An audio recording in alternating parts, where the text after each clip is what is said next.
Semakin menjadi-jadi, perang yang melibatkan dua negara bertetangga, Rusia dan Ukraina, tak kunjung menemukan titik terang. Terbaru beredar sebuah video di media sosial Telegram pada Jumat 29 Maret 2024 yang memperlihatkan detik-detik diserangnya deretan kendaraan militer Ukraina yang sedang melintas. Dalam narasi unggahan tidak dicantumkan di mana peristiwa ini berlangsung. Tampak dalam rekaman, militer Rusia tidak tanggung-tanggung ciptakan hujan rudal yang membuat awak kendaraan militer Ukraina ketar-ketir. Mereka dengan sekuat tenaga berusaha menghindar dari serangan rudal yang dilayangkan militer Rusia.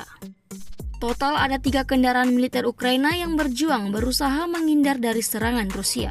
Hingga video ini beredar, belum ada tanggapan resmi dari pihak Kementerian Pertahanan Ukraina.